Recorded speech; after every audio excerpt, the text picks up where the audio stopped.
For the latest in strategic affairs, subscribe to our YouTube channel. Click the bell icon for updates.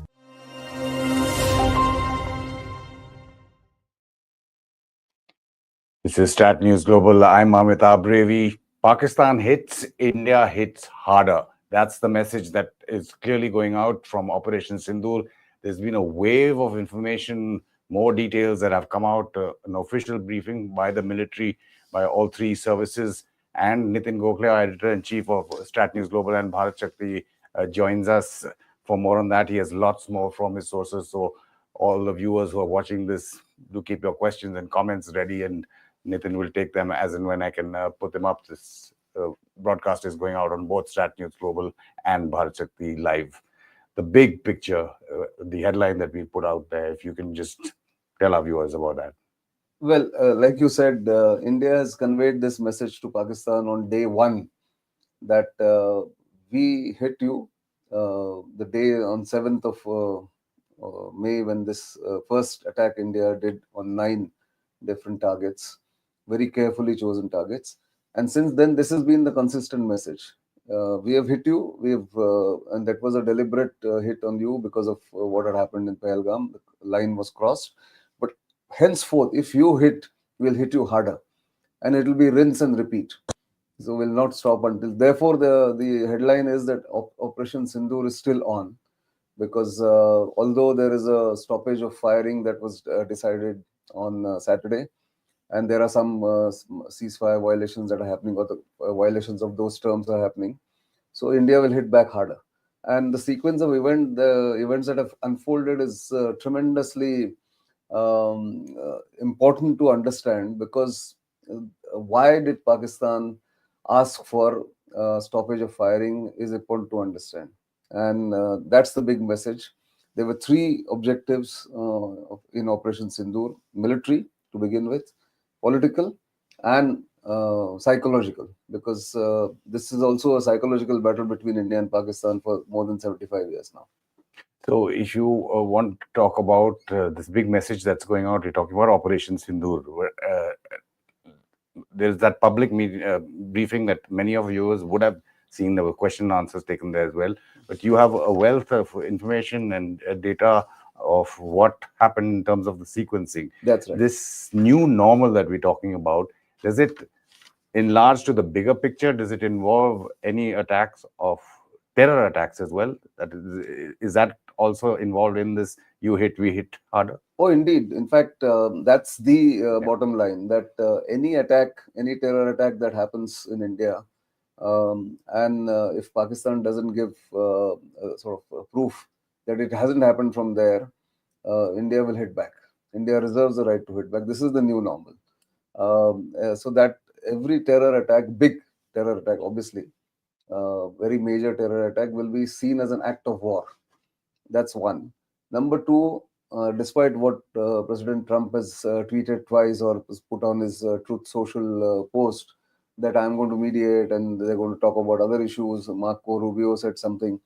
There is no change in India's stance on Jammu and Kashmir. There will be no talks on anything else, except if Pakistan comes and says, let's talk about Indus Water Treaty, which has been kept in abeyance. But India is saying, okay, show us the proof that you have abjured violence, you have ceased support to terrorism. We have to be satisfied, only then we'll talk about that. So basically, no other talks. The only channel officially open between India and Pakistan is the Director Generals of Military Operations. On the Indian side, Lieutenant General Rajiv Ghai. On the Pakistani side, a Major General. And they have their channel. They can pick up the phone, speak anytime. Of course, they have a scheduled call every Tuesday. There is no other third channel, no back channel. There is no plan to open or have talks in any other third country. And contrary to what the Americans and the others have now tried to, and the Pakistanis have tried to create, perception that it was an American-mediated peace or stoppage or the arrangement between India and Pakistan. This was a direct conversation between the DG's MO, the Director Generals of Military Operations, and it was under that agreement that the current status of stopping all firing has been implemented or is being sought to be implemented. If Pakistan violates, India will respond appropriately and in the same domain. That's the understanding at the moment. Very, very limited understanding. And tomorrow on Monday, the DGs are going to speak again. And from there, they will exchange notes. This morning, Indian DGMO has already told the Pakistani DGMO or sent a message that yes, on Saturday night there were lots of violations and they are not tolerable. We have already responded, and if this continues, we will continue to respond. So again, yeah, I'm just getting a few messages. So I'm Yes. just checking on that Sure. because it's about the DGMOs. Yeah. We look at many of these strands that you're talking about. The DGMOs, and you're saying that that is the only channel of talks. That's right. So while all of us did express a surprise when it was initially announced that the DGMOs had talked, when we were talking about this understanding between India and Pakistan at 3:35, I think that was they talked. The whole process, if you can lead us through, there was communication between them soon after India launched the first strikes on the 7th. That's right. So let me now give you the full sequence from starting from 7th. So Pahalgam attack happened or massacre happened on 22nd April. 23rd onwards, India started telling friends and whoever called to sympathize or commiserate that we are going to hit, and we are going to hit hard this time.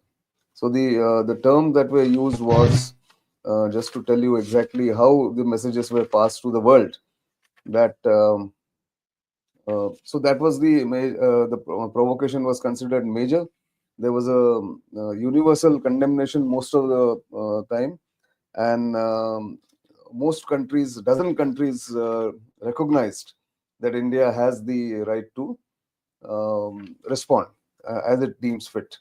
So the three strands that were conveyed to the different countries, including the United States, Saudi Arabia, and all those big countries, was there will be retribution, there will be accountability, and the perpetrators of the Pahalgam massacre will be brought to justice. This was the common thread that was passed to everyone. So that was the beginning, and India had made it very clear that we are going to do it. So on 7th, when the Pakistan was attacked, or Pakistan, these 9 carefully chosen targets, the top were hit with different intensity of ordnance or different caliber of ordnance were used in hitting these targets. The topmost 3 targets that were there was Bhavalpur, Muridke, and Muzaffarabad. And I can later explain why those 3, but that was the military objective. The political objective was to send a message to Pakistan and their terrorists and their backers, ISI and the Pakistani army, that nobody is safe anywhere in Pakistan if they're terrorists and they're perpetrators of terrorist attack. And the third was to say that the new normal is going to be this, that if you, if terror attack happens and if they hide openly, strut around, we are going to hit them. So that, the political thing was also about we will not come back to the Indus Water Treaty until you show us the proof that you're no longer supporting terrorism, which means it is now permanently in abeyance in a way. And the psychological thing was that you're no longer safe anywhere. And this is a new template that India has adopted and will be continuing to implement. The Director Generals of Military Operation, like Nitin is pointing out, the ceasefire violations. I'm going to use the word ceasefire, even though the government and the Ministry of External Affairs will be very upset. It's an understanding between India and Pakistan. Yes, I understand it's not a diplomatic or a legal term in terms of ceasefire, but just for the viewers, that's what it is, a cessation of firing. There was information of that was passed on to his counterpart in Pakistan. There has been no response since then of what will happen. So India is basically waiting to see whether tonight is a repeat of tomorrow. So that what was agreed on earlier, which is the DGMOs talking tomorrow, that is on Monday. They usually talk every Tuesday, which is a standard schedule thing. They're supposed to talk on That was the understanding reached between the two. Right. It's supposed to happen on Monday. So let's just play out a soundbite from the military briefing, which was what Nitin was talking about the first strikes that India carried out on the 7th against terrorist targets in Pakistan. There was a very in-depth briefing with a lot of slides that were also put out to explain the before and after effects of those precision strikes. There were a constant reminder from the Indian side that all the strikes from India, even response or defense, was always calculated, measured. It was only targeted at certain first terrorist camps or organizations or locations or targets, and then subsequently only military, whereas the waves that came from Pakistan were on threatening both civilian and military targets. Let's just play out that soundbite from the military briefing on the terror cramps that India hit. Is what the terror infra at Muridke looks like. If you see, north is as indicated, and to the right is east, where the international boundary lies. Could we have the next slide, please?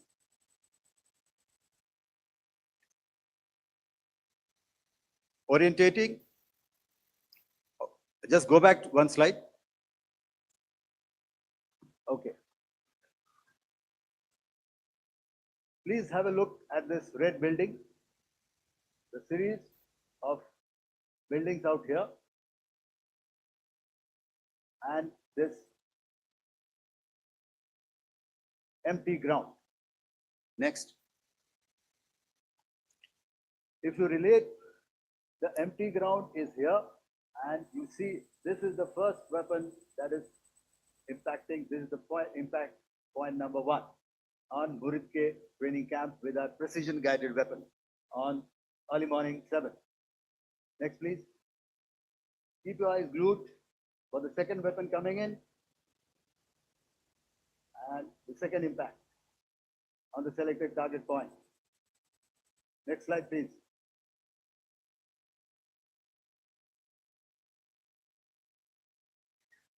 Third weapon, third impact. Continue. And fourth weapon, fourth impact. So through these targeted and precision targeting, we addressed the target at Muridke, which was the terrain infrastructure. Can you hear me? All right. Okay, I'll come closer to the mic. Now we go to the next target, which is the Bhavalpur training camp. Next slide, please. Okay, just wait. So the effect, if you see, the impact point, if I can point out, this is the impact point. The ammunition has gone through the roof and it has created a blast inside, the photographs of which you would have, all of you would have seen. And the red building, after that, there was this double-story building. It has been completely decimated by precision targeting. Next, please. The target system, which was in the north, a series of buildings. I'll show you how it looked. Next. Completely destroyed by our precision targeting. Next. Now coming to Bhavalpur, this is the target complex that we are dealing with, a fairly large target complex. So we had to carefully choose the points that we needed to address, which were high value and which would meet our stated objectives of eliminating the terrorists. I would like to draw your attention to this red canopy, and in relation to that, I would cover the targets. One target system is a series of buildings here, other one here, and other one out here. Next slide, please. This is how it looked before, and this is how the building looked after the impact of the weapon. And orientation in relation to this red canopy, you can see here. Next, please. before, next, and after. The roofs have completely collapsed. Next. This is the target system. Next. Precision targeting, and we have achieved our objectives here. So you saw a part of that. Beg your pardon there, my volume was up on the computer here. You saw the Director General of Air Operations delineating the first wave, which was very precise, and we could see almost holes in buildings and burnt out structures there. So that was the first strike. What happened after that? So in the first strike, there was devastation. Two facilities in Muridke and Bahawalpur were completely razed to the ground, and it had the maximum number of casualties. I think over 100 terrorists. They mentioned over 100 terrorists and 3 high value. Those 3 were involved in both in Pulwama and IC 814 hijacking. So it could be either Muridke or Bahawalpur. They would be there, and the idea was that these people were blatantly and brazenly roaming around. They would sort of conspire or get sort of take part in a terror attack, and then go back brazenly and stand there that nobody can touch us. That was the whole philosophy over the past 25 years since Jaish-e-Mohammed was created after the Kandahar hijack. So therefore that was the objective, that you have to hit and go for the head of the snake, so that then the snake doesn't sort of live. Like they say, you go for the head, the body capitulates. So they didn't expect these targets. They didn't expect, because nobody had done this. And in everybody's mind, the world over, in the Pakistani mind, even in Indian decision makers' mind in the previous governments, all governments, I mean, from 2001 onwards, it was that we can't touch Bahawalpur, can't touch Muridke because it's escalatory, and there will be retribution which will be unacceptable. So nobody wanted to even think of those targets. So that is the line where is that needle has moved there from the Indian side. And remember, again, I want to remind viewers, most of them must be young, that in 2008, after the Mumbai attack, where LET was clearly involved, where Ajmal Kasab was caught alive, then Air Chief Marshal Fali Major had offered this option of hitting Bahawalpur and Muridke with precise targeting. And that time, this technology and India's technological prowess was not as high as it is now. And it was rejected. And it's been very clearly mentioned in, I keep saying this, in the previous NSA Shiv Shankar Menon's book called The Choices, not The Choices, Choices, where he talks about this offer or this option that was given. And that time he was in favor as a foreign secretary. He was in favor of hitting those targets, but Prime Minister Manmohan Singh said, no, this is too escalatory, it will not achieve anything. And therefore it was rejected. So we have moved from that template of not touching it as untouchable targets to where we are today and what India has done on 7th of May. So that happened. And immediately, so now see how India was very clear about the objectives. It hit, and almost simultaneously, the DGMO, Indian DGMO, Director General Military Operations, communicated to his Pakistani counterpart that we have done this. There is no hiding, there is no secret, we are not obfuscating. We have done it. And if you respond, then we will hit you harder. That's where this cycle of you hit me, I'll hit you harder began. You stop, I will stop. And that's why the stoppage of firing on 10th of May that happened. But we don't know how long it will last, because that option has been retained by India, that if you hit, then we'll hit you back. And again, in the beginning, you were talking about the 3 objectives: political, military, and psychological. That's right. If there's more depth and detail to those 3. So, military, I said that this has been done on the first day, and India was willing to stand down from there. And if you see the communication that was going every time, Foreign Secretary Vikram Misri and the 2 military officers, lady officers, were speaking to the media, they were constantly saying that this was a precise target, this was a non-escalatory strike, this was a non-military, non-civilian targets were chosen, and India has no intention to sort of eradicate terrorism here, or nobody said that, but India had no intention to escalate the matter further. We have achieved our objective. So those objectives were achieved in the sense that military objectives were achieved. Those 9 targets were precisely hit. Lots of casualties, psychological impact, that you could actually break that barrier in your mind that you can't touch Murid Khan, Bahawalpur and Muzaffarabad for a reason, because Muzaffarabad in Pakistan occupied Jammu and Kashmir is a launch pad, has been a launch pad for 30 years for terrorists to be pushed into Jammu and Kashmir. So that one had to be hit also. And then, of course, there were other targets that we know of. The political objective, as I mentioned, that Indus Water Treaty was kept in abeyance immediately after the Pahalgam massacre. And Pakistan was told that talks and terror will not go in hand. So that's the political objective. And on top of that, this layer has been added, that if there is a terror attack, we will hit you back. And the third objective was, that was the second political objective. And the third is a combination of the two, military and the political objective, where now the Pakistani military will have to rethink of its template, because it was getting away by brazenly supporting, funding, sponsoring, sheltering the terrorists and their leaders, and was sort of, I would say, deceiving the world, playing the world actually. So that's where the 3 objectives were achieved, and that was on the 7th.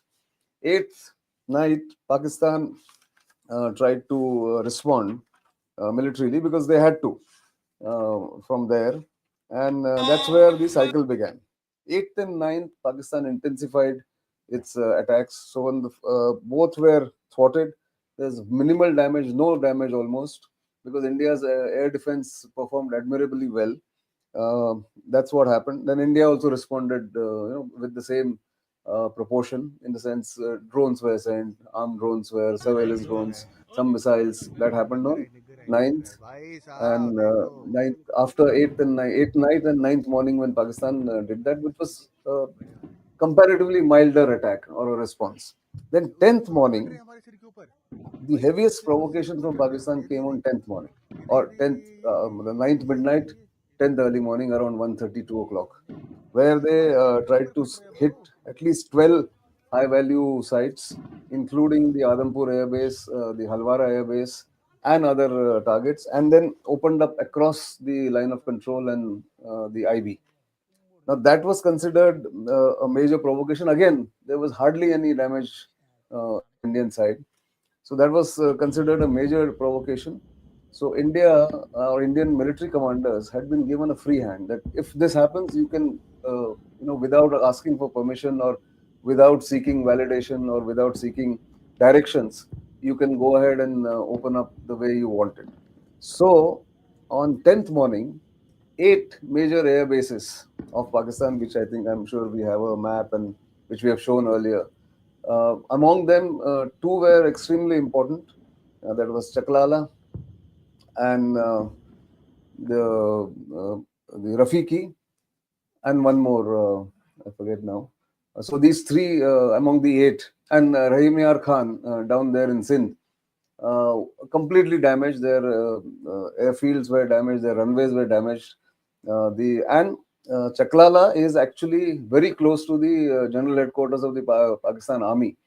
Also, people say, and of course it is known, that it is also very close to the command and control center of the nuclear facilities and the nuclear nuclear weapons that Pakistan has.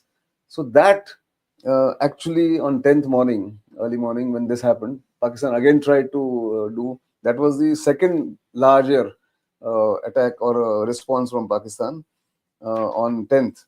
And that again was directed at several air bases, hospital, which was which was already evident, and that briefing has happened. But what moved the needle as far as Pakistan is concerned to sue for peace is the damage on the 10th, and again the psychological impact of the damage inflicted on the crucial air bases, the airfields. And that's when the known factor is that Pakistan, or either the Prime Minister or the Foreign Minister or the Pakistan Army Chief went to or called up the United States. Now, there is a prelude to that. On the 9th night, Vice President J.D. Vance had called Prime Minister Modi and said that they are getting intelligence that Pakistan is going to launch the heaviest thing that I spoke about, the heaviest attack that they were going to do, 9th night, 10th morning. Before that, Vance called Prime Minister Modi and said, we are getting intelligence, we're getting reports that Pakistan is going to launch a major attack on you, major retribution. So, do you think you can offer some off-ramp or, basically some exit route to them, which is acceptable to them? The Prime Minister listened to it, the offer, but said, let me make it clear that our response will be hardest when it comes, if their attack comes. And that's exactly what happened on 10th morning, where India or Indian Armed Forces hit the air bases.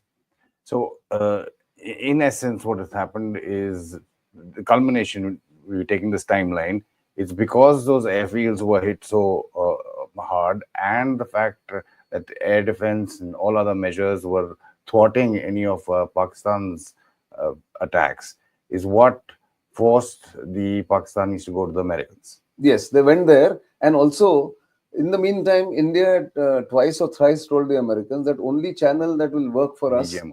is the DGMO. The DGMO has to call us and tell us that they want to stop or they want to talk. We have no other channel, nothing we can The accept. DGMOs have to tell the political establishment. And they will take it to the political establishment and their respective bosses. So at 1 o'clock on 10th Indian Standard Time, 1300 hours, the DGMO called, the Pakistani DGMO called on the hotline. And when the Indian DGMO was busy in some other work and some operations discussion, they, then the time was set for Pakistan DGMO to call back at 15:30. So they started I think it speaking was 1 at o'clock and 1 o'clock. So and 2.5 hours there yeah. was a gap. So in the meantime, so as 15:30 when he called and offered that we must stop firing and in all domains, then by the time Indian DGMO had already been given clearance that if they offer, you say this, that we will stop if you stop, but if you hit and if you continue to violate this agreement, we will hit you again.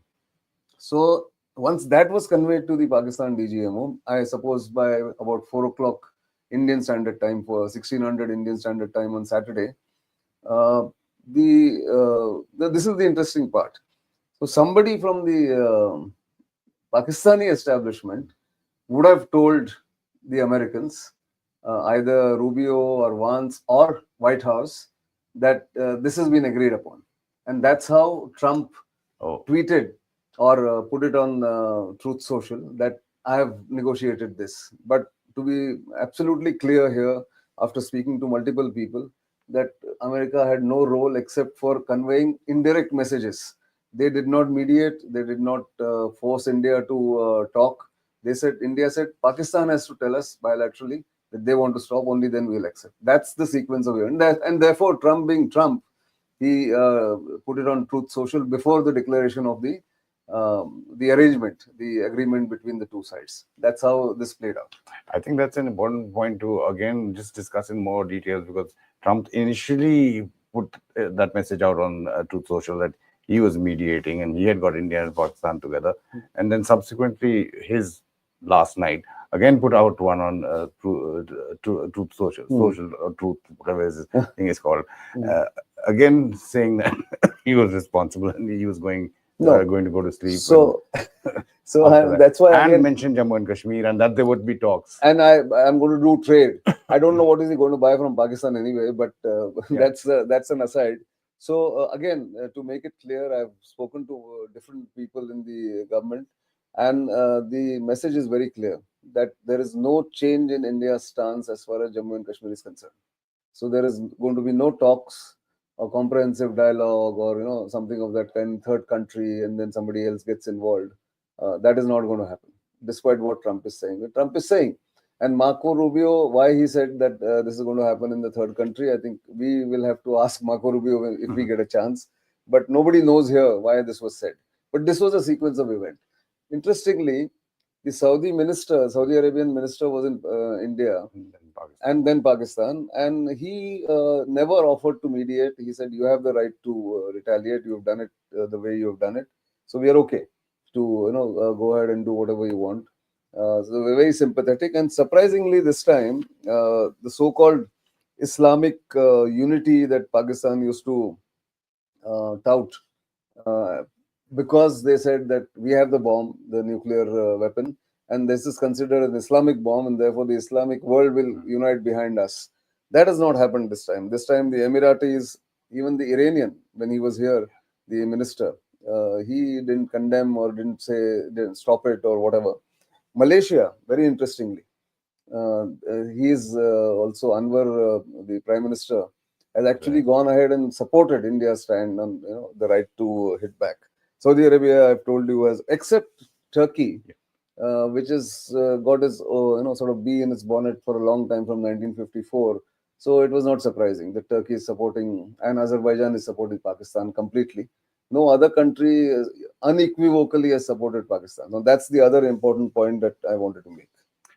When you're talking about the military objectives that were first set when the I beg your pardon, when the terror camps were hit on various targets, including, as we said, 3 high-valued, according to the military press conference, and over 100 terrorists being killed. They said more details would come out. And then the subsequent waves of Pakistani attacks and India thwarting them and then going harder, deeper and stronger in Pakistan. That's right. The key takeaways from that, one, if you want to talk about the air defense systems that were thwarting the Pakistani attacks, what changes have you seen over the years, or what would you have expected earlier and now, and what would have been the impact on the Pakistanis when they were seeing that? So, these air defense is multi-layered. Like, Yes. people have to also understand this. It's not one system, it's system of systems. And at every level, every concentric circle, if you want to see how air defense works, we have a separate program on Bharat Shakti I've done with our editor, who was a former artillery officer, that how are these targets protected by air defense. But suffice it to say that India's air defense system really rose to the occasion, to a lot of surprise to a lot of people, pleasant surprise that it performed so well. So it took care of the lowest threat of small quadcopters and small drones, armed drones, then missiles, and the long distance and high speed missiles. All were taken care of. Very minimal damage, like I said, as far as air defense is concerned. As far as India's ability to strike hard and strike deep has been demonstrated, because India's got new weapons and new capabilities in its arsenal. Scalp missile, hammer missile, you have the BrahMos, you have and Akash air system, which is indigenously built, which is an air defense system. S-400 is the highest level of air defense that you have. But all other air defense systems came into play as far as India's defensive posture is concerned. In the offensive posture, I mentioned all these things. This is what happened. Now, this was unexpected, and the weight of India's attack or India's ordnance on Pakistani targets, precise targets again, and the results that they achieved actually forced Pakistan to capitulate.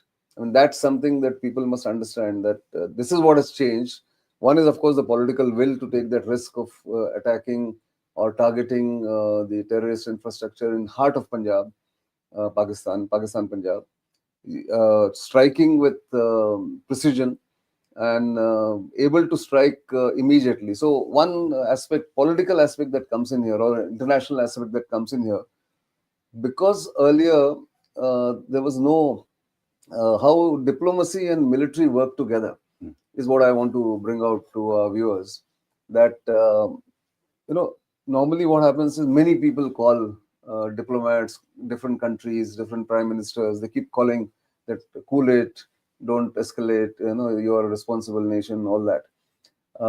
After some action is done, and then you have to really think whether you want to do it or not. But here, the political executive had given clear instructions to the military that no matter what happens, the moment you get a hit or there is an attack, futile or otherwise, from Pakistan, hit back without asking for permission, without looking over your shoulder and say, okay, is anybody saying, is US saying something, is Saudi Arabia saying something? No. So you didn't give them any time to diplomacy or foreign diplomats or foreign interlocutors to intervene and say, don't do it. Because India was doing the response or launching the response in real time. So just barely 1 or 2 hours in between after Pakistan had responded. Now, this meant that there was no window of any intervention or any mediation from anyone, Or delay this thing. So therefore, this whole impression that is being sought to be created, that US mediated it, India has never accepted. Right from its independence, India has never accepted any third-party mediation, and this is absolutely the same policy that continues, but in a way that I just described.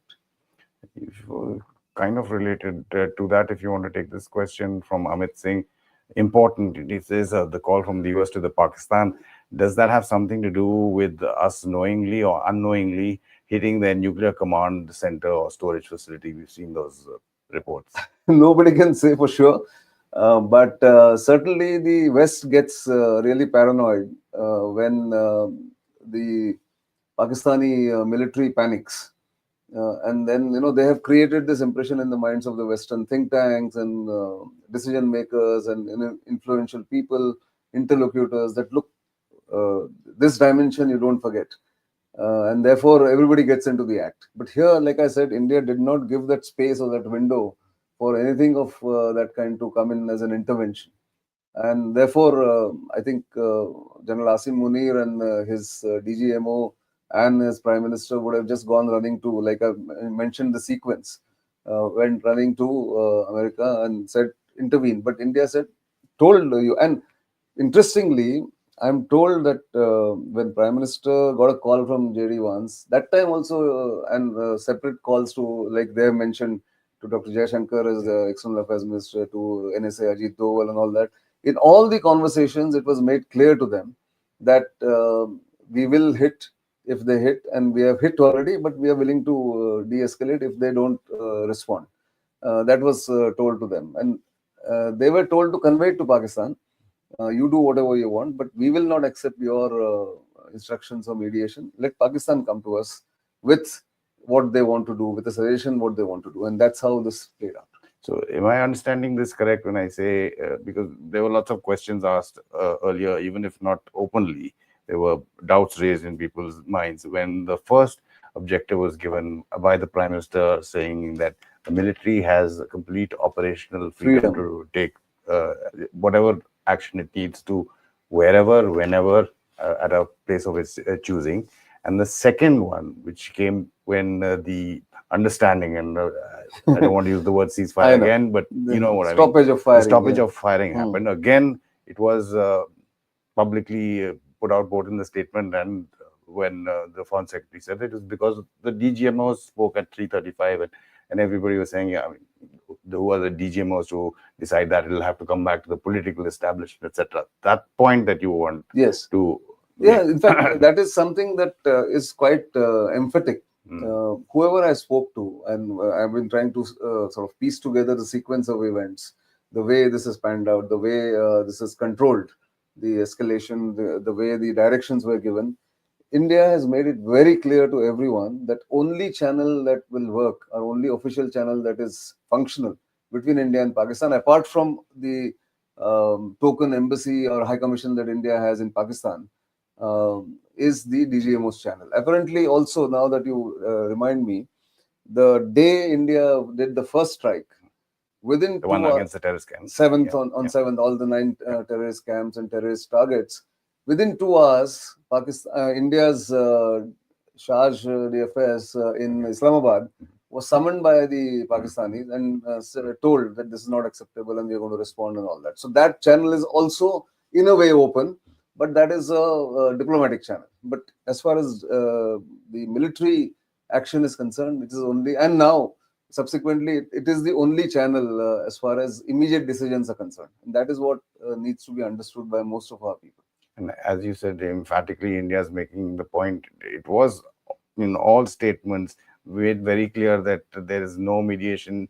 US had no role in it, but you Elaborated it and the delineated whole it. sequence. A question on that tangent, Mhm. but Sir C's Langrana says, was China completely out of this conveying of indirect messages?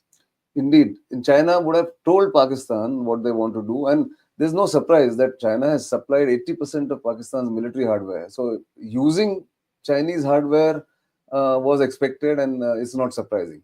But there was, even if you see the Chinese statement on the Indian action, the first word, the first sentence, they say this is regrettable, but they don't condemn it.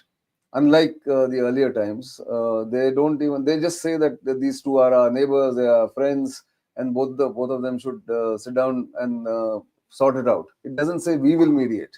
So that has been the Chinese stand for a long time, and I think they continue with it. They don't get into this business of mediation or trying to get parties together. Nothing, even if it's Pakistan. So that role also wasn't played by the Chinese, and it's not expected to be played by the Chinese. And even when they supposedly do that publicly, like they did between the Saudis and Iran, there were other players involved, including Qatar, etc. I'm diverging from that. Since you talked about the second, we just split that whole sequence of Operation Sindoor first into the terrorist strikes, and then Pakistan's attacks and India's counter-attacks, which were stronger than that. If you can just again go back to that military press conference and give our viewers a sense of those who haven't watched or seen that or heard about it, of how India dealt with Pakistan's response to the terrorist attacks and how we hit back stronger.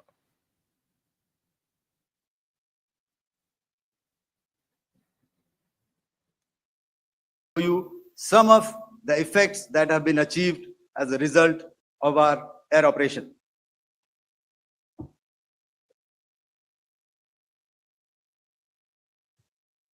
Here is the Pasroor air defense system. If you could see, zoomed up view.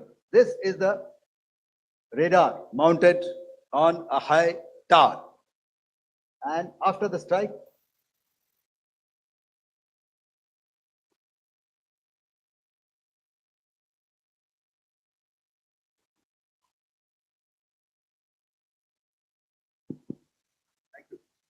can you hear me? Yeah, thank you. And after the strike, this is what has happened. This radar has been taken out, completely burnt. Next slide, please. The Chunia air defense radar, which was taken out on 7th and 8th. This is the radar site. A blown up photograph, once again, on a tower. Not very clear, but what you see very clearly is the after effect after we have stuck.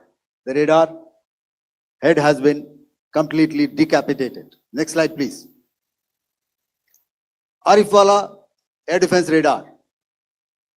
In this complex, you see how it looked before, blown up image, and after really blown up. Next. Now coming to Sargodha airfield. Remember, this is one of their important airfields wherein they have a lot of assets, F-16s, other assets which they keep getting, training institutes. And we have stuck this airfield. It is not, if you zoom in here, then one impact point here on the runway and second impact point of our weapon, precision weapon on the runway. And if you see this blown up, repairing going on. Same here.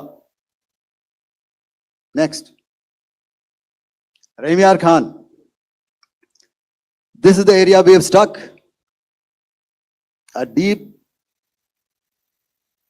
strike out here and one complex here.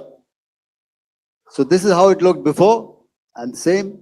You see a big crater, another crater here, and this complex after strike neutralized. Next. Chaklala airfield, Noor Khan, once again a major air base, a lot of their logistic assets out here. This was the chosen complex that we intended to strike and convey a message. Next slide, please. This is how it looked before, and this is how it looked after our strike. Next, Sakar. We chose the radar site at Sakar. This is the radar site, and after it was struck, this is the aftermath, completely burnt out. Next, please. Aircraft shelter.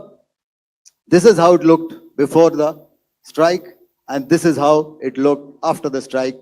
The roof of the buildings completely caved in and burnt. Next. Polari Airfield, aircraft hangar. This is how it looked before, and this is how it looked after the precision strike. Next. Jacobabad, aircraft hangar, and this is how it looked after. See, so part of the press conference that all the tri-service had on delineating the whole response that India had to Pakistan's attacks and how they were, each of those waves were stronger, deeper, and harder. There are some comments from our viewers about that they're really happy that there was this public Director Generals of military operations from all three services and the Director General of Stratcom holding that press conference, taking questions as well. Yes. That has also changed a lot. And in terms of information that has come out since the previous attacks and what information, after Balakot for months and even years or even now, there are Yes. questions about what happened in Balakot here. They seem to have Yeah. learned and So I think implemented. again, because there are two aspects to it. One is because now you have better technology to record or get the pictures of the after the assessment, damage assessment, after operation damage assessment, and also get better quality footage in some cases. And of course, even the local people have sort of taken so much footage in Pakistan that all that sort of comes together. And now there is a willingness because clearly, if there was let's assume that this was not successful, these strikes, then the military would be hesitant to come forward and say. But this is hugely successful. In fact, this has created a new template. And the term that was used by one of my interlocutors in the government was that we have called Pakistan's deterrence bluff. There has been earlier, sort of terms that are being used that Pakistan's nuclear bluff has been called. We don't even need to get to the nuclear stage.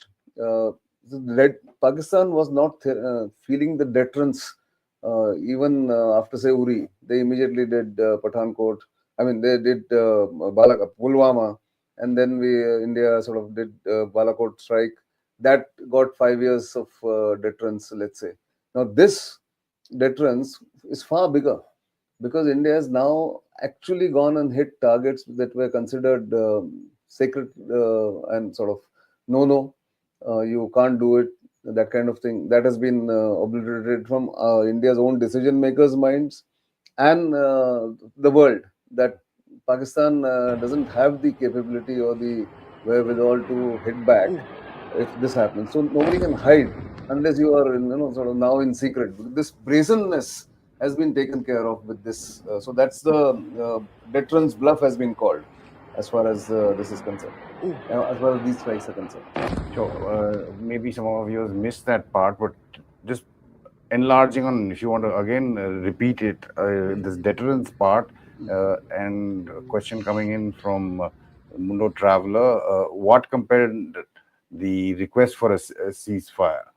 Here he's twisted it around to say, because I think this is a viewer from Pakistan, what compelled India to accept the request for a ceasefire? You've delineated a whole sequence of events that is outlining how Pakistan sued for peace. If you want to repeat that and how important that is for indeed. So I'll not go back completely to 7th of May, but on 9th night, early morning of 10th, around 1:30, 2 o'clock, when Pakistan launched a major attack, its heaviest attack, in fact, on India, the Indian military was ready with its response. And that response was so massive and so strategic in a way that India went and hit those 9 or 8 airfields. Airfields are extremely important in Pakistan. Sargodha was always, again, like Murid Ke and Bhavalpur, was considered a no-no because it's got its elite squadrons there. F-16s are there, JF-17s are there, and it is considered a crown jewel of Pakistan Air Force.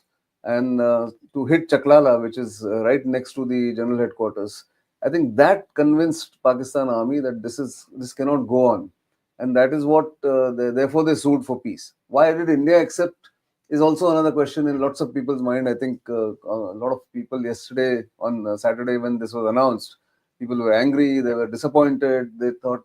So let me again clarify that for our Indian viewers, Indian the people who sort of watch all these observers. There are two things here. India's objectives, like I made clear right at the beginning of the program, were threefold: military, political, and psychological. All three were achieved in those 25 minutes of the strike, from 1:05 in the morning of 7th till 1:30. And immediately India made it clear to the world that we have done this. That was having achieved that and having told the world and Pakistanis that, look, from here on, we are not going to escalate. If you escalate, we will hit back. So the Indian aim or objective was not to decimate the Pakistani army or break up Pakistan again like in 1971. That was not the aim. I think people got confused. Or reclaim POJK. Or, At yeah, least not at this moment. so again, here people want to distinguish or differentiate and say that the only thing that India is willing to talk with Pakistan, apart from these arrangements between the DGMOs, is the question of when will you return Pakistan occupied Jammu and Kashmir. Nothing else India is willing to talk, and that's the stance that has been taken. I think you've heard External Affairs Minister say this, Rajnath Singh, Defense Minister, saying this. That's the only question that is remaining. So India had achieved that. It did not want to either decimate the Pakistan army or break up Pakistan, and therefore the moment Pakistan sued for peace, India said, okay, let's go ahead and see if it works. If you again violate it, like we are hearing some sporadic incidents of drones coming in, probing drones coming in, India will respond appropriately, has already been told to Pakistan. So Op Sindoor, and that's why it is being said that Op Sindoor is still going on. It is not ended. But Op Sindoor's objective was not anything beyond the three objectives that I mentioned, which were achieved within 25 minutes on 7th of May. I think that is something that needs to be emphasized again and again. And the delay that you were talking about that earlier used to happen in the chain of command from political military hierarchy kind of thing. You talked about it, that it being almost vanished, the political and the military. The window was very small. But even within the military, in the morning today, we saw how the top military leadership had given the commanders in the field say to respond to what you're saying now. Overnight, they're watching and waiting to see if there's anything. But they don't have to get back to anybody. So the army commanders and the CNCs of the Air Force and the army commanders of the on the western front of the army, the Western Command, the Southwestern Command, and the Southern Command, which face the western border, the entire Pakistan border, they have been told. They had the army chief had a video conference with them, which was put out in public also, and the photographs were put out in public. He has given them a free hand that tomorrow, if something it widens, if it comes to Rajasthan or it comes to Gujarat somewhere, you are well within your rights to respond appropriately. I think this has really surprised the Pakistanis, because that used to be the template that India will take time to respond. India will weigh its responses, and then there was a window to intervene from some third party.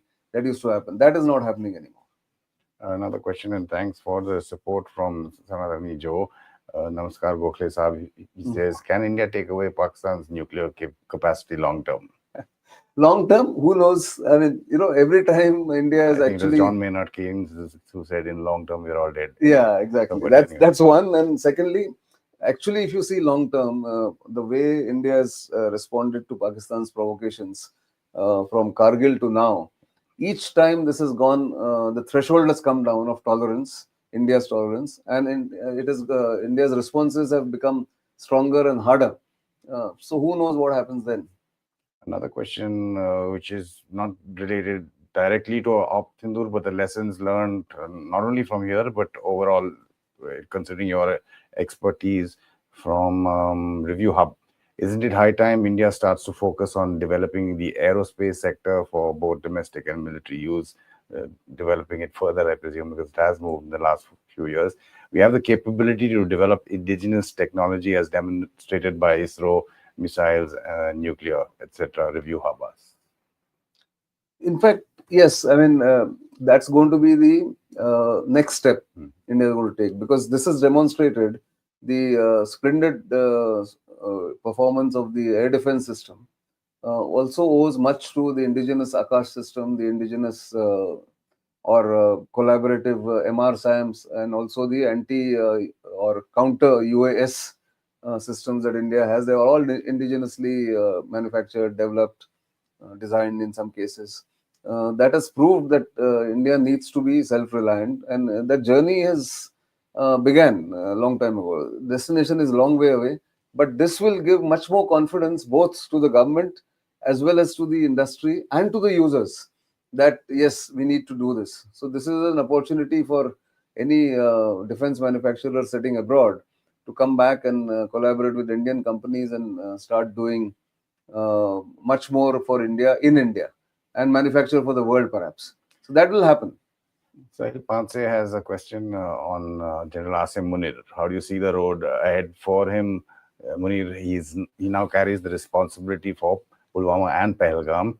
That's very clear. What can India do to show the world his inhuman and evil nature? Well, I think there's enough evidence now available that he is not somebody who is giving up on what is his core objective, the jugular vein that he keeps speaking about, Kashmir. But having realized, or perhaps the world would realize, that he is not somebody who should, or even Pakistanis themselves would realize that he is not somebody who should be leading the Pakistani army and leading it down the path of destruction or path of, I would say, degradation. So maybe he'll not get the extension that he's looking for, which is coming up in November. It's due in November for renewal or extension, his tenure. So he may not get that, and that's the future I can see in the next 4 or 5 months. But if he gets it, then India has to then look at how to respond, and if he does something again, how to respond. This is a question actually related to what was said in the military press conference when they were delineating the multi-pronged and the whole integrated air defense system that was responding to both the swarms of drones that were being sent and Pakistan's they're being called high-speed missiles. I presume that means ballistic missiles. Short of something, I mean, people are I think they will do the analysis. Also, interestingly, one PL-15 missile was found almost intact near Gurdaspur. You saw those this white missile that you saw. Maybe the nose was not there, but whatever, it's almost intact. Yeah. India and I'm sure the West would be very interested, because it's a Chinese-made missile, and it would be interested. That's one of the top-end ones. Right? Top-end ones, and that has fallen without exploding or without hitting a target. Now that will be analyzed, taken apart. All that will happen. But yes, that was something that Pakistan wanted to use, I suppose, to target Adampur Air Base and Halwara Air Base, and maybe even come as close to Delhi as possible. But the moment that happened on 9th night, 10th morning, India hit back and they had pre-decided these things, that if this happens, we'll do this. If this happens, we'll do this. So there was no time lost in responding.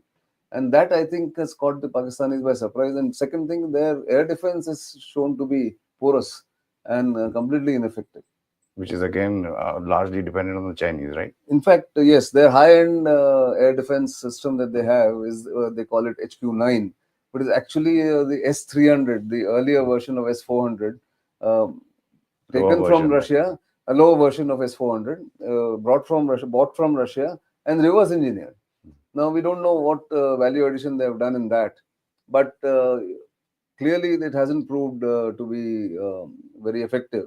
And one interesting aspect here is that the manned aircraft, from India, or most probably also from Pakistan, did not cross each other's borders. They stayed in their own airspace. So the role of standoff weapons, apart from, of course, BrahMos missile, which is an air-launched cruise missile, must have been used. There, nobody's telling us the details, obviously. But air-launched cruise missile, the BrahMos used scalp, hammer, all standoff weapons. And that, I think, is the new template for dealing with Pakistan.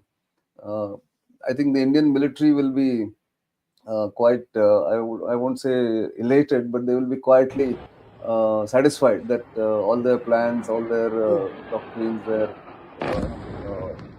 tactics, all have come together. And I think that has to be emphasized, that people must understand that unless you practice, you plan, you war game it, all these things doesn't come together, because in 25 minutes, those 9 targets to be hit and precisely hit and destruction wrought on those 9 targets is a phenomenal achievement against adversary, against an enemy who's known to be reckless and who's also complacent in many ways. Like I said earlier, that nobody thought that those targets will be hit or targeted. So you're talking about the multi-layered air defense systems on both sides and the lessons learned there. This is a specific question is coming out from the military press conference, because they did talk about it. And Okay. AR asked the Garuds taking down UAVs or drones with snipers at night. Has this been done before? Because it was mentioned in the press conference. No, I don't think it's been done How before. unprecedented is that? Unprecedented it is. Or has it got to do with the cheap variety of Turkish Exactly. Chinese So, you can't use, say, an Akash or, Akash will, first of all, not be able to take down those small drones, the cheap drones. So, certainly, Garuds must have, this is completely a first time that I have heard that Garuds have, used sniper rifles to take down small drones. If done, I think it's again an innovation, or perhaps a new tactic which has worked. All kudos to the Air Force then. And the usual question, of course, that are there across the country. Prashant, did our fighter plane get destroyed or damaged? What do you think after the press conference? And Gautam Kuttiya says, isn't anything on the down, the Pakistani Air Force aircraft from your sources? For those of you who haven't seen what happened in the military press conference that was held a few hours back, we can play out what was put out there. Both questions were asked on Pakistani losses in terms of aircraft and Indian losses. There were no definite answers, but you can gauge from the answers of what went down. Since the enemy has been talking about taking down our aerial platforms, it would be deemed fit in case we can reveal that we have taken down their fighter jets. What could be the number?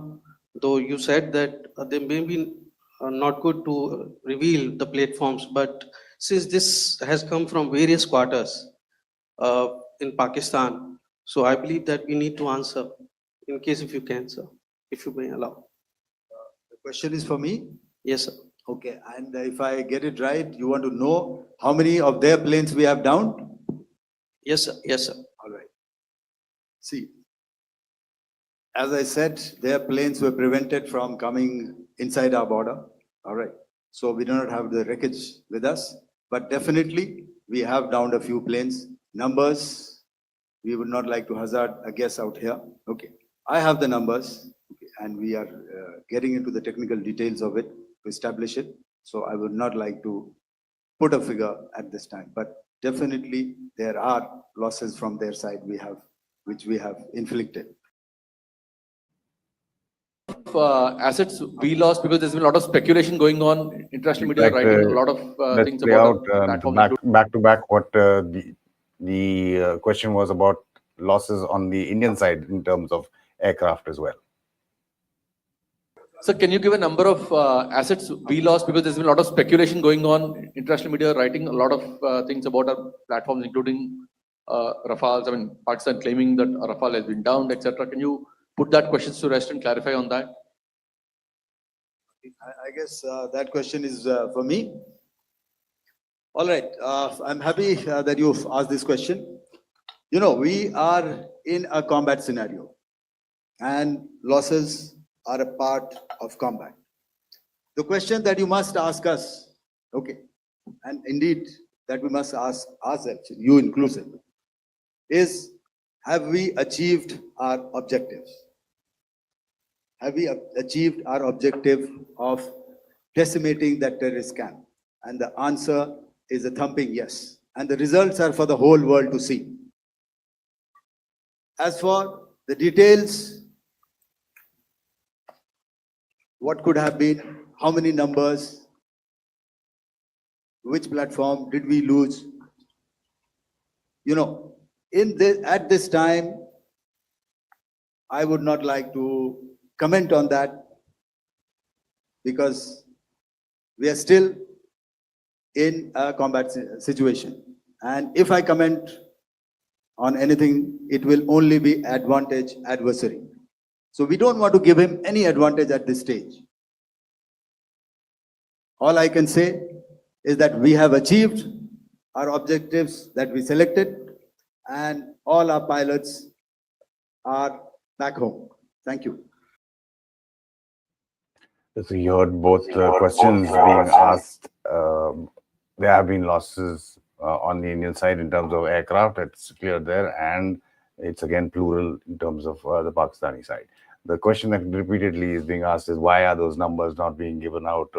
What is it that the adversary will gain from knowing that? I think there lots was of in-depth thing. The Chinese will gain from Yeah. it. The Americans want to know. Everybody wants to know. I think, yeah, I mean, I want to know what exactly Share happened. prices are going Share- up of one, and others are coming down, right?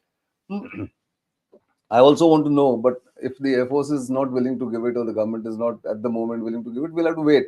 But the very fact that they have accepted, yes, there are some losses, I think is a half a step Physical forward. losses, not of pilots. Physical, the not of pilots, yeah. because Yeah. pilots on first day they said all Yeah, pilots yeah, are back to base.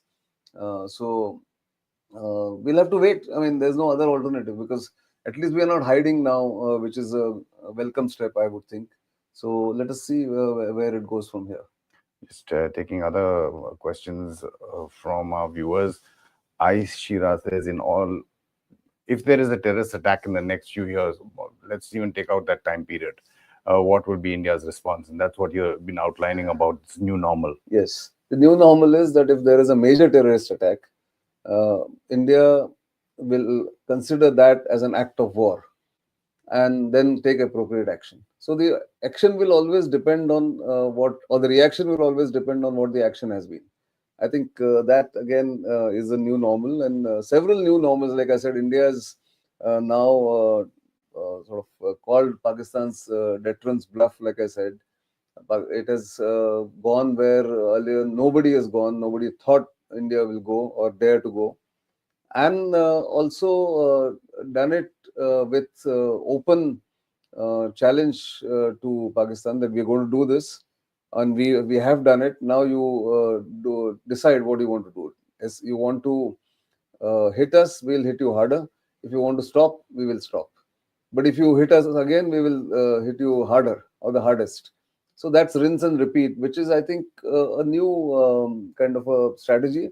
Some people will obviously have an objection that, an eye for an eye is not something that you should follow. But that's for the later part. But this has set a new template, a new normal, and has also now given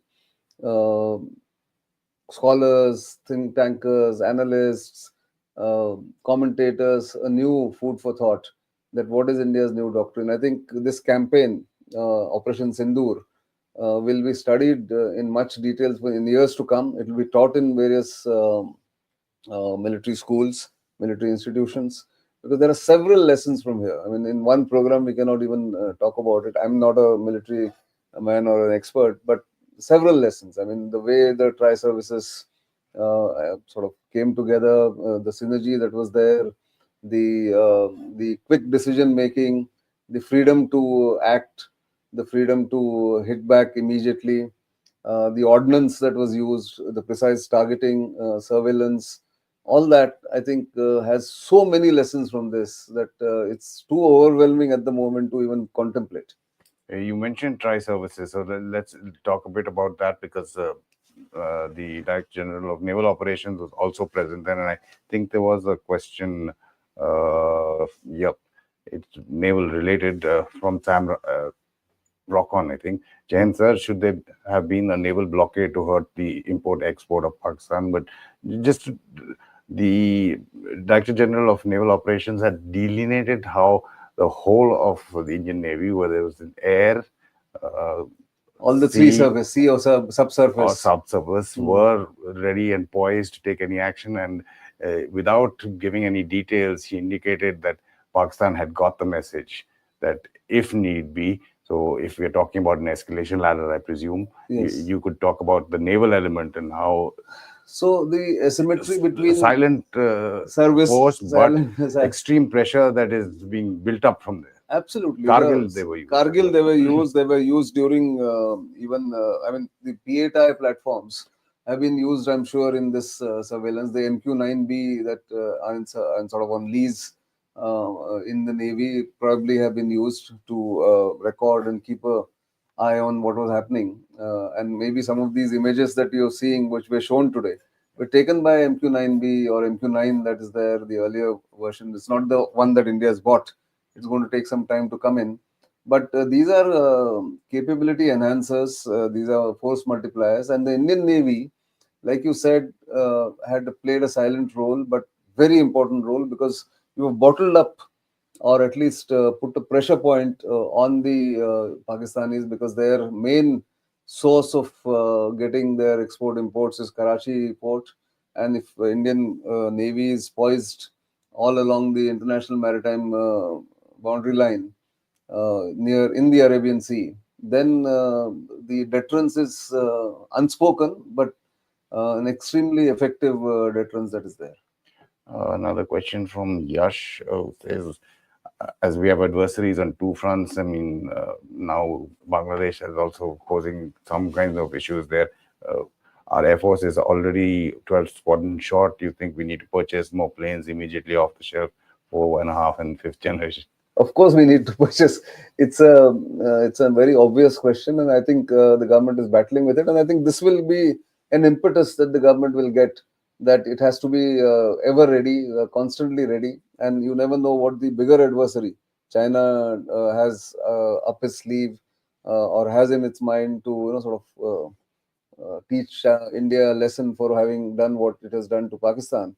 So that also needs to be factored in, except the fact that the international situation right now, the global flux that is there because of Trump's tariff wars, China may not be inclined to do any mischief at the moment. But who knows what happens? Intentions can always change. Capabilities are always there, but intentions can change. And that's where I think India has to be very vigilant. Therefore, to buy 4.5 generations, 5th generation, and also build its own 5th generation aircraft must be speeded up. So I suppose, I think lessons for political executives also, diplomats too, the way to handle this. Several lessons, like I said, options. It's not yet ended, but so far in these 4 days or 96 hours, 100 hours, whatever have gone past since 7th of May, we are on 11th of May today. I think has been an object lesson in all elements of the country coming together: political, military, diplomatic, even the society. Notwithstanding the anger that was palpable on Saturday because India agreed to stop firing at Pakistan's request. I think Indian people, Indian Indian government, military, all should be satisfied. I'm not saying this is the best thing that they could have done, but under the circumstances, having achieved all the objectives that were set forth, I think this is quiet congratulations are in order for everyone. Again, since we were talking about the topic of aircrafts, SRDR says, would we be considering stealth aircraft acquisition after this? Rafales operating in a contested airspace look very risky. Well, we don't know. Yeah, we don't know that. So anyway, these are all, Presumptions. there are so many opinions that can be there. We'll just go by what has happened, really.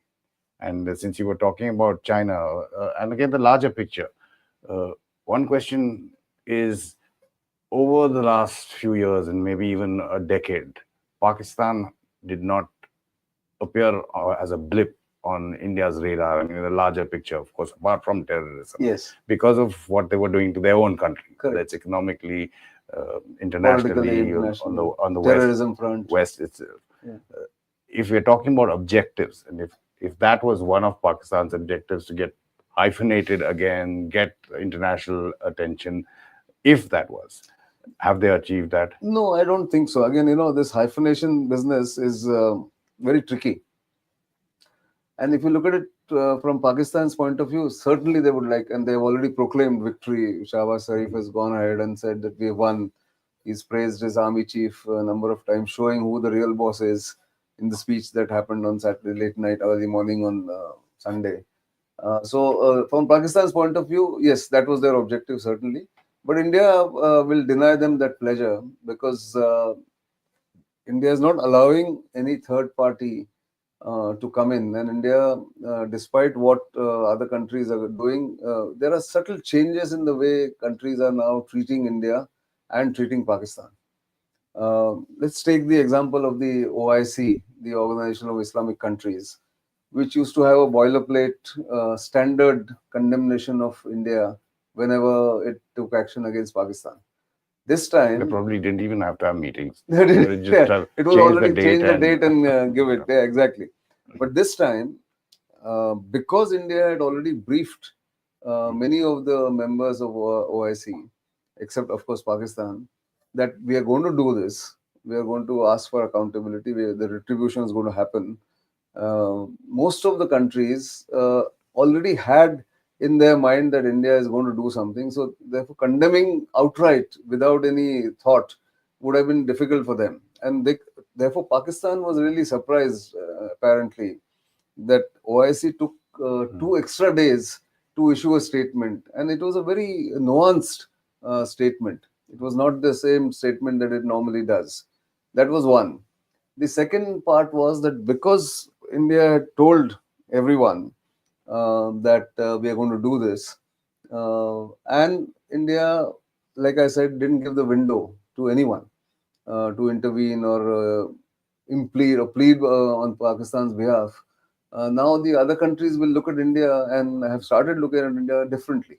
So when the Saudi minister came, he didn't say you stop it or you don't do it or I'll mediate. No, he said you deal with it, whatever. Even China said you'll deal it bilaterally. That's been in their stand, certainly. But not to tell India or Pakistan to, that not to offer anything, I think was quite something. That's the change that I can see. And one final thought, maybe. So Pakistan has not succeeded in that sense of hibernating. Of again coming into No. India's radar. We have to majorly deal with Pakistan now. It was not. It is not, yeah. Because even when you lay down that new normal, yes, you'll have to wait to see if yes, India responds the way well.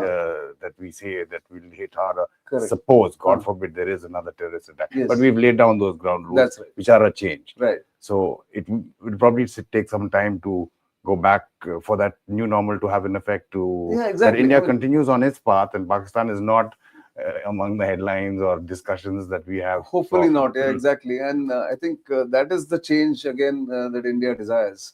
That and it has largely achieved it in the last 10 years. That no hyphenation. There's no shuttle diplomacy this time. Another thing that I want to point out. Normally, with this kind of a crisis, and US Secretary of State or Assistant Secretary of State would come rushing to both countries. Those days are gone. Is what is very clear. Even Pompeo, I think he was somewhere in Southeast Asia. Yeah, he was in Vietnam, I think, and then making calls making calls that time. This time there was no intervention in that sense, and that's the new normal again in diplomacy. That is what has happened. But I think the one more thought that comes to my mind after so many meetings, it's so many strands of information in my head.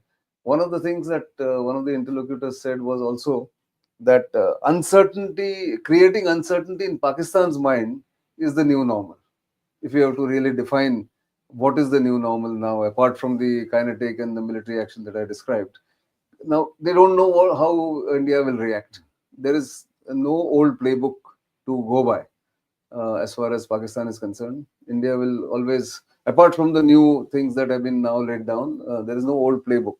And that uncertainty is not something that countries really like. Countries like Pakistan really like, because they have played, as far as the narrative from their side is concerned, about having achieved victory and all that. It's an old playbook.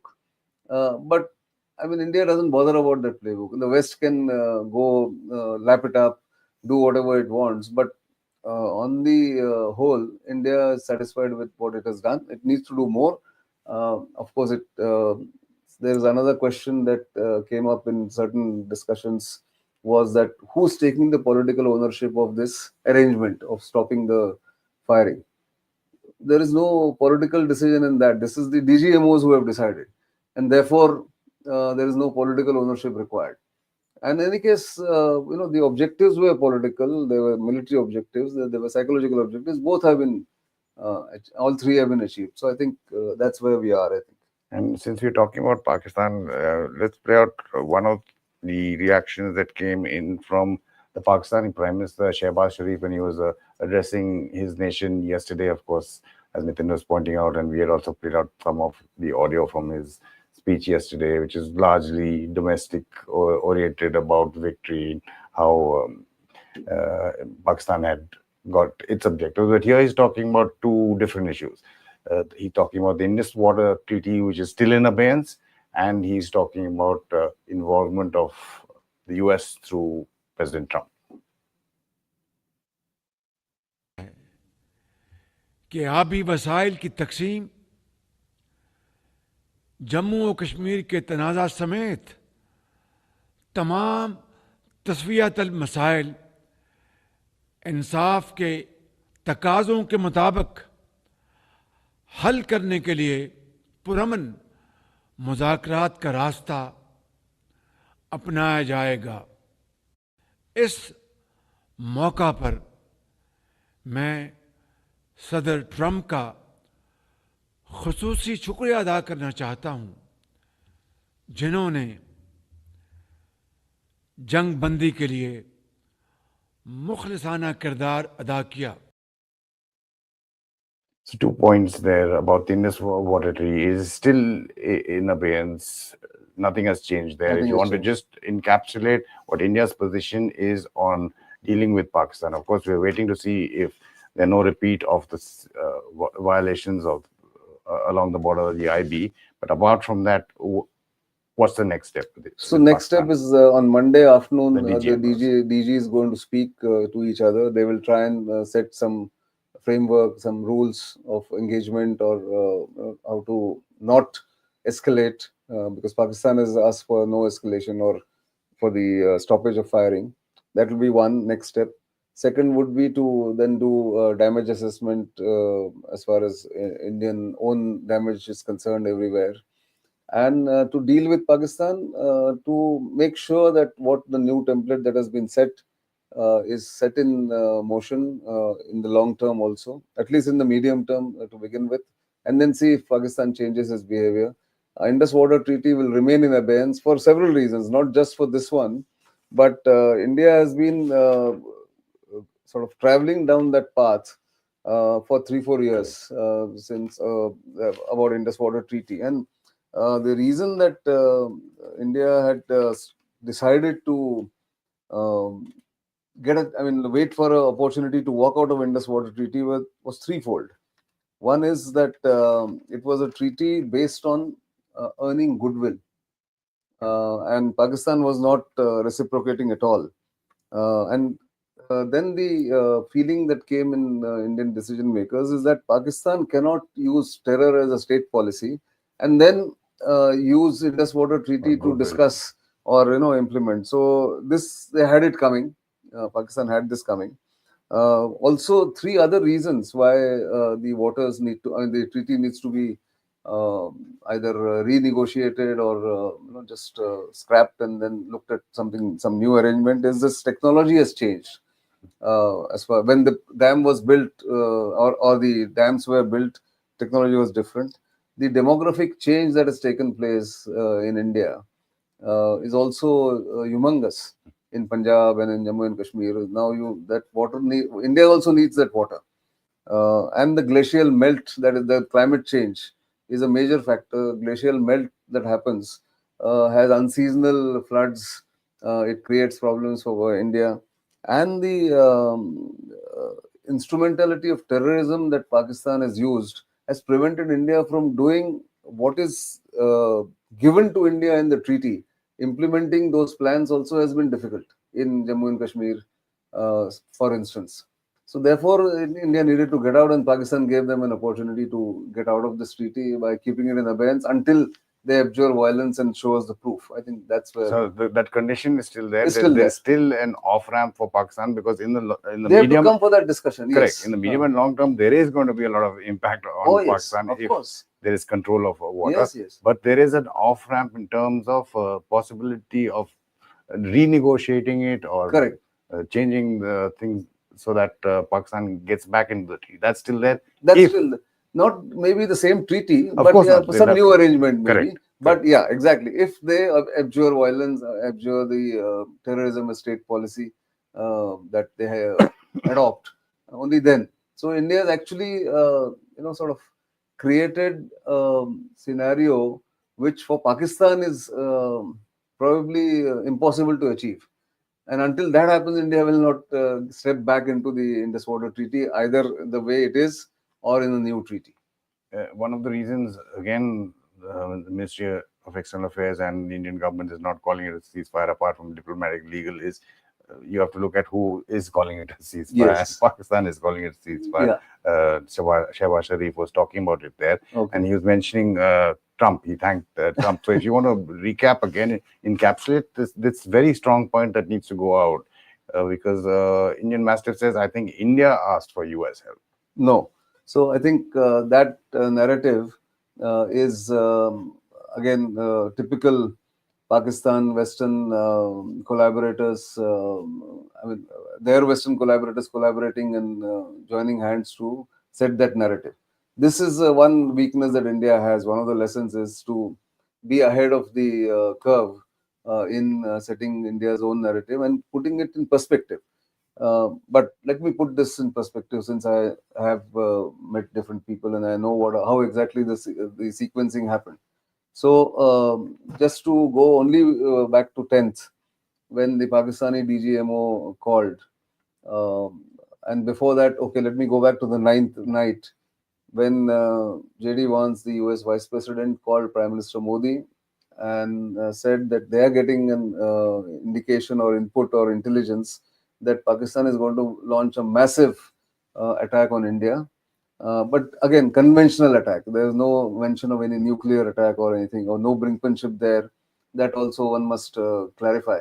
And so, what would be your take on this? Would you offer a off-ramp to Pakistan, which is acceptable to them? So, and this I think has been partly reported in one of the newspapers, New York Times or Washington Post. New York Times, I think, where it has been said that Prime Minister listened, didn't give any commitments, but told JD Vance that we will launch such a massive response to any misadventure Pakistan does, like the way you're saying, that they will not forget the lesson that we will impart on them. And that's exactly how it happened. That 9th night, 10th morning, when the heaviest Pakistani attack came on 12 different sites, military sites and non-military sites, Adhampur base, Halwara base. And then India immediately responded by targeting 8 Pakistani military airfields, including Sargodha, Chaklala, Rafiki, Rahim Yar Khan in Sindh. So that convinced or compelled or sort of put fear of God in the Pakistani army. Then the Pakistani DGMO called at 1 o'clock Indian Standard Time on Saturday, made a call to Indian DGMO who was in a meeting, couldn't take the call. Then the time was set for 15:35 on Saturday. This is 10th May.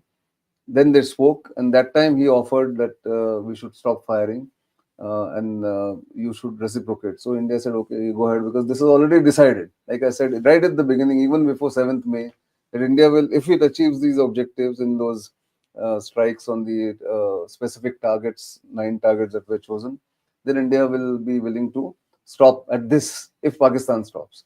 So this was accepted, but Pakistan has not shown the full inclination yet. There are some sporadic incidents that are happening that happened on Saturday night, and therefore Foreign Secretary Vikram Misri made that statement that Pakistan should take care not to violate the agreement that has been arrived at.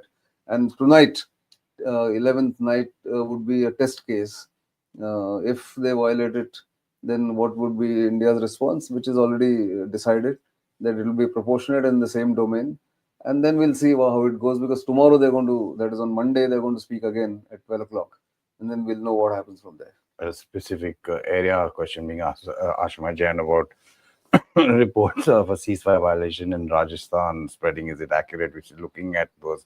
I think I saw something from Barmer. Yes, the even I DM saw. had spoken, but they may be localized.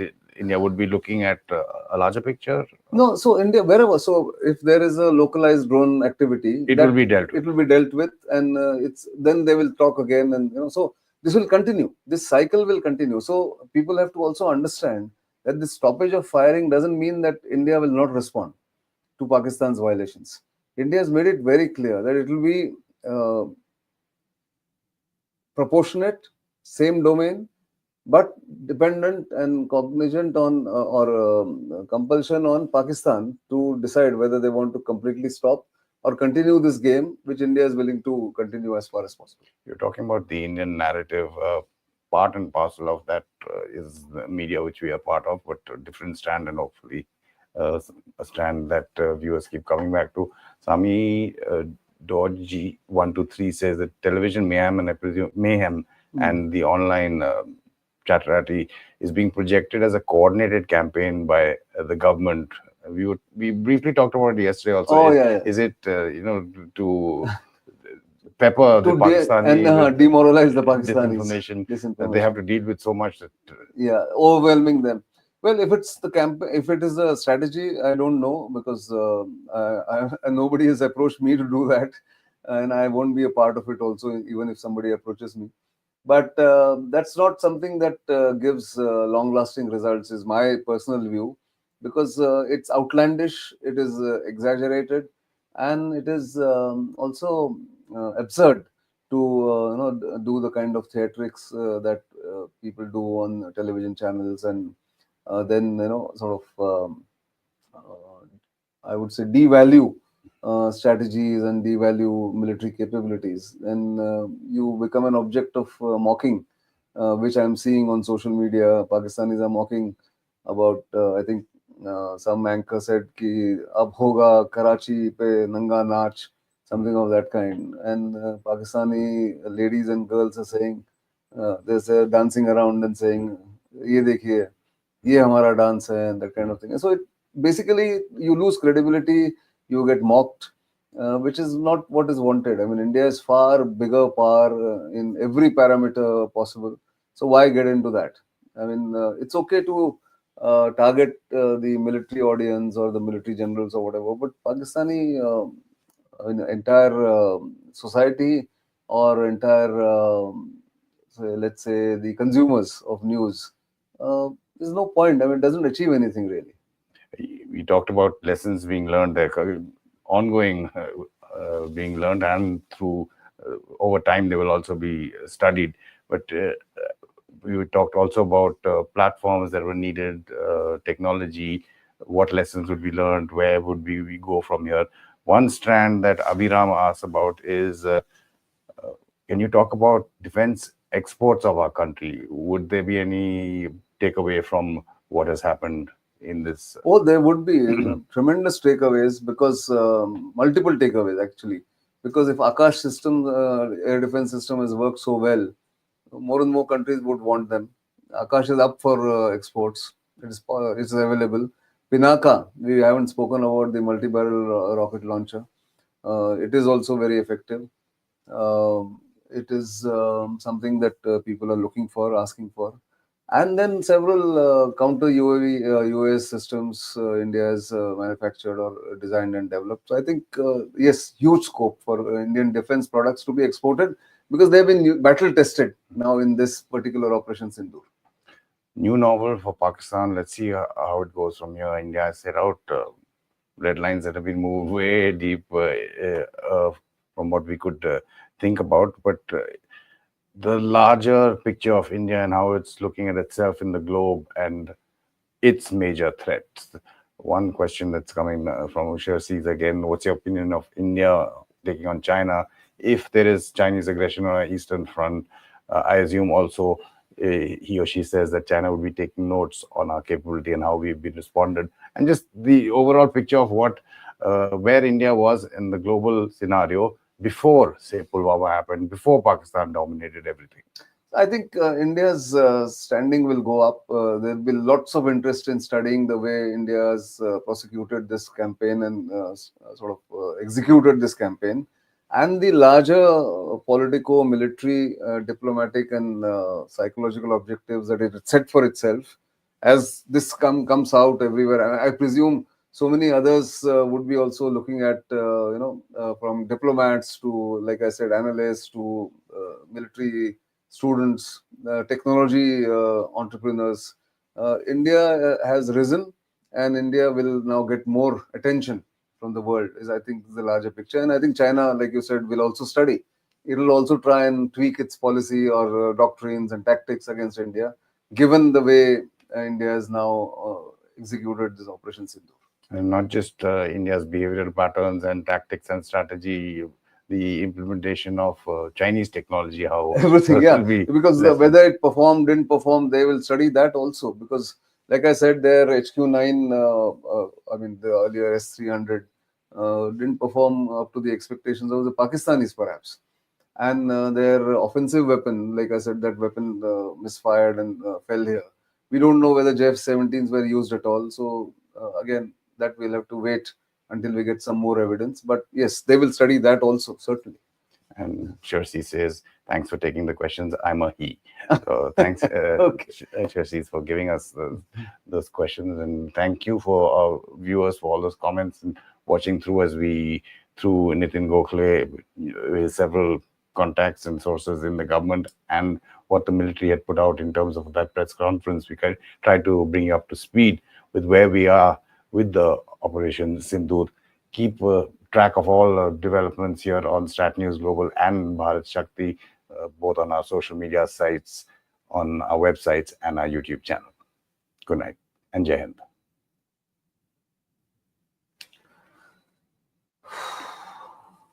Lovely.